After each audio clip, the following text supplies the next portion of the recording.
Howdy, it's Matt, and in this video I'm going to show you how you can make a great model even better.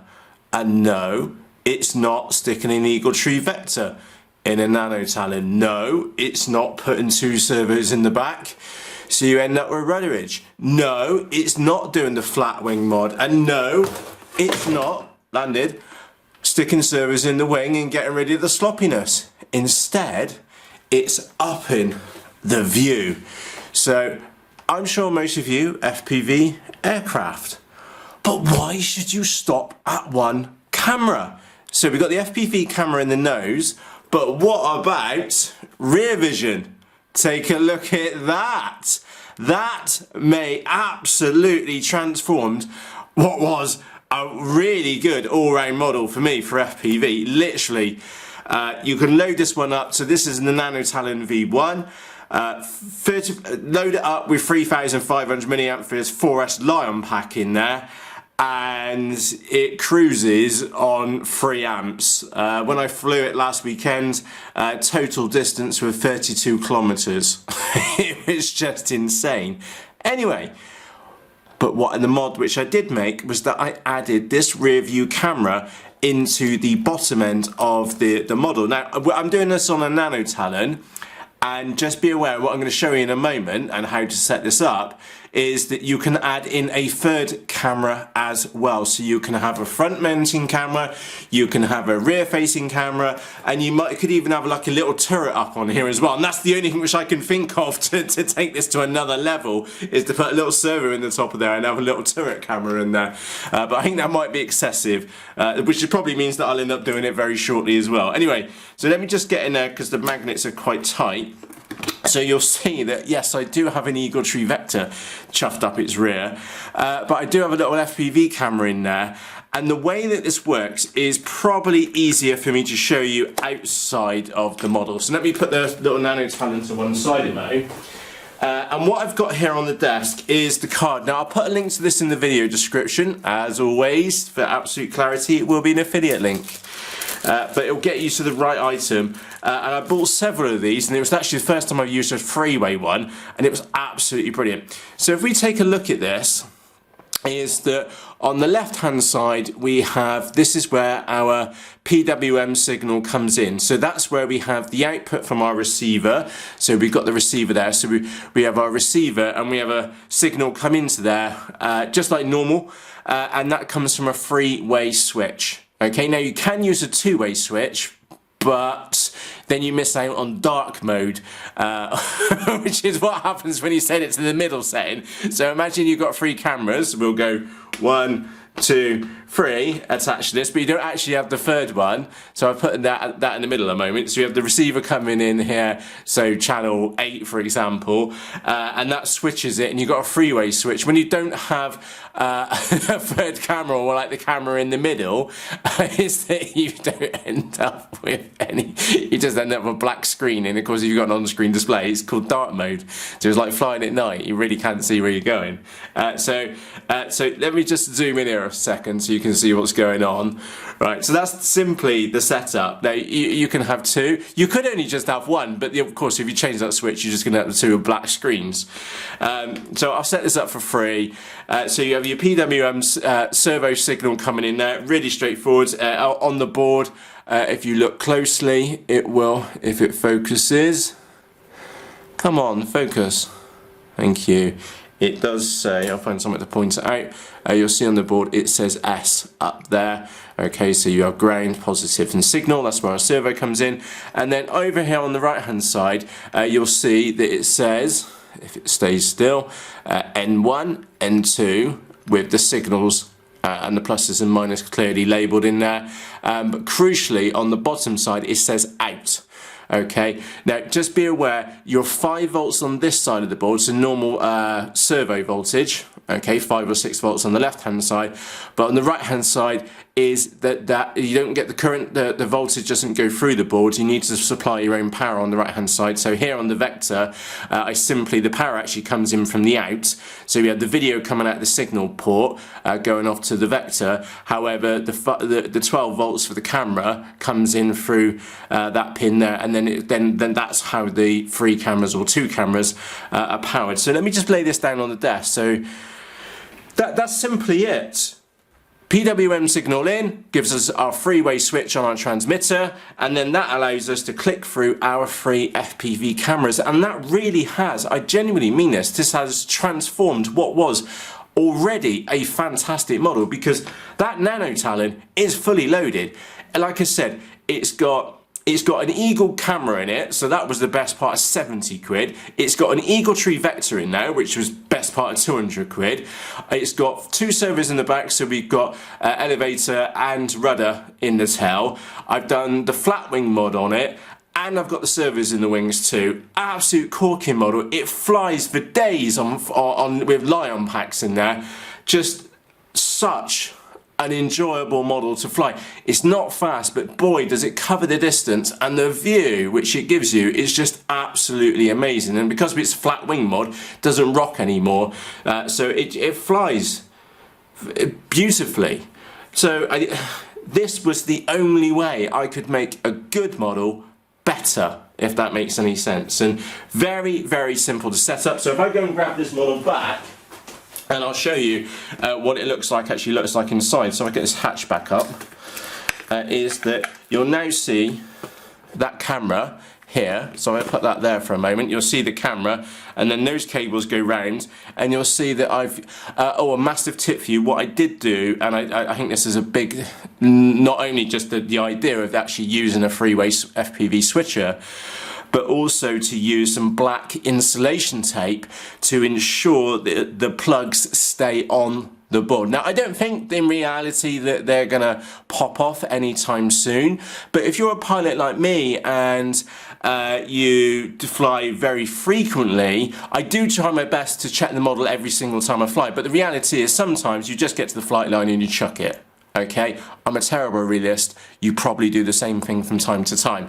So just to give an extra bit of reassurance to yourself to make sure that you're not going to lose the signal here or use your video footage, just wrap a bit of black insulation tape over there. And of course on the opposite side I've got a bit of sticky back Velcro, and then that's stuck into the Velcro on here. Okay, it doesn't really generate much heat at all. It's not particularly noisy, and you'll notice I've got it sat right next to the Vector. And one other massive tip is that if you do this, it sounds really daft, make sure that you set your system fail-safe on your receiver so that your camera being switched is the one at the front, because the last thing you want to do is have your model in fail-safe and not actually be able to see where you're going because you're looking at the rear view camera. Sounds really daft, but when on the XUV clouds, I kind of had it the wrong way, and when she fail-safed, one of those in it, is that was quite disconcerting. It's like, I'm flying backwards. It's quite weird. It's such a really, in fact, I probably by now would have stuck some footage up on your screen so you can see what it actually looks like. It's absolutely amazing. There's nothing quite like clicking that transmitter and then looking backwards, or of course you could, like I hinted just a few moments ago, if I bring this one back up, is that what you could do, and it would be very simple for me to do, and now I'm saying it's really simple, I might end up doing it today, it really depends how much time I've got, is that what I could do is take another servo, mount that up, say here, on the top of the model, and then on top of here, on top of the servo, so stick a wider one on there, and then screw in a camera mount, so then we end up with another little FPV camera here, like so, and then it's on a pan servo, and of course that would just be one more extra channel coming off the Crossfire receiver, which is really easy to do because I've got a Vector in there, so I only need one channel for for S-Bus input to the Vector, and that leaves me with 3 extra channels available. One I can just use for the switcher, 2 other channels. I could do a pan and tilt if I wanted to, or just to chuck you another idea, if I zoom out here, obviously the wrong way as always, is that if I turn this one over, what you could do, and I was actually thinking about doing this, is that in my bag of FPV cameras over there. I've got a tiny little one. Now, I'm not entirely sure how it's going to work using such a very I think it's a completely different scale. It's not. I think it's an NTSC and it's a different resolution camera. I'd need to test it. But what I could do is mount a tiny little FPV camera out here on the wingtip, pointing across towards the nose. So imagine when you fly. Imagine it's over on that wing. You're actually looking across and seeing the nose of the aircraft.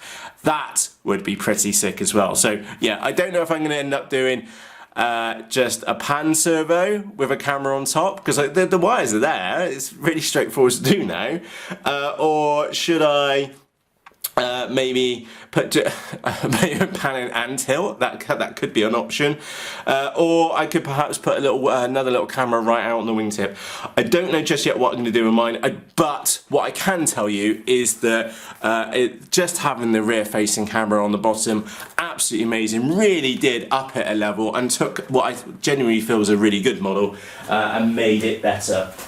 So there we go. I hope that kind of makes sense. Really, really simple to wire up. You just take a normal servo output from your receiver and that goes into the left hand side, and then where it says out on here, that goes off to your video transmitter, and then you've got 3 inputs on that straightforward servo connectors. Literally just plug them in, and you can go wrong because it's written on the board minus, plus and S for signal. If I turn that round, and you'll see what I mean there with the service connector, if you can see there, and the light there. Okay, really, really simple to set up, and it's a great way to use, like maybe you've got an FPV camera like this little Swift down here, which the lens it's atrocious.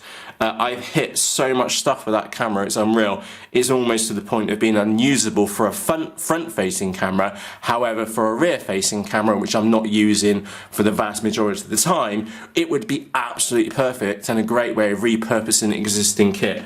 I don't know how much these are. They won't be expensive. I bought several of them. I know I bought 3 of them. I've just used one in the Nano Talon. In my Mini Talon, I'm going to be upgrading that because I did have pan and tilt. And goes my phone. I did have pan and tilt with the Mini Talon, and I used to have a rear-facing camera. However, one thing and another, I had to take that camera out because I wanted to use it for something else, and my phone's still pinging. Let me go and stick that on silent. I do apologise. It's the lads. We're going flying tomorrow, so they're all super excited. I'm not apologising for that. Anyway, coming back to my point, is that with the Mini Talon, I used to have a rear-facing camera on the top, but I took it out because I actually think I stuck an eagle in it.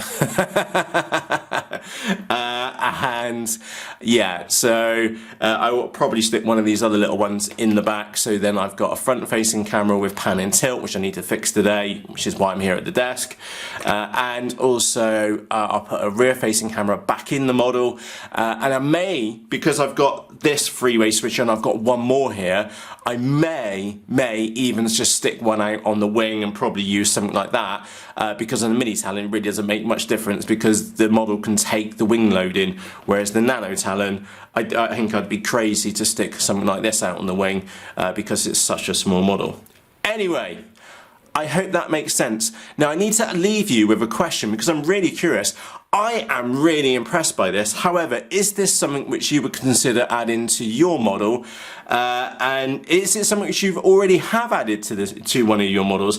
Let me know in the comment section underneath this video. I'd be really curious in your feedback. And I'd also, if you're using like a non-standard setup as well. So, for example, I know with Andrew Bolton, for example, what he's got on his XUAV Clouds is that, you know, these little camera turrets with pan and tilt, which we did a couple of years back, is that he actually has 2 on his. He has one on the nose, forward, back, pan and tilt, but then he's also got one back here with pan and tilt as well. And of course they're directly linked, so you only look at one camera at one time. So when he switches between the 2, they're going, you'll see me, they're going in opposite to each other, so they still make sense. So when you're going left, that one goes left, and when he looks right, they still look right. So have you done anything funky with an FPV setup like this before? If you have, let me know down in the comments section underneath this video. And of course, if this is something that you consider doing, also let me know which model you would do it to. So with that said, from myself, Matt, see you again shortly.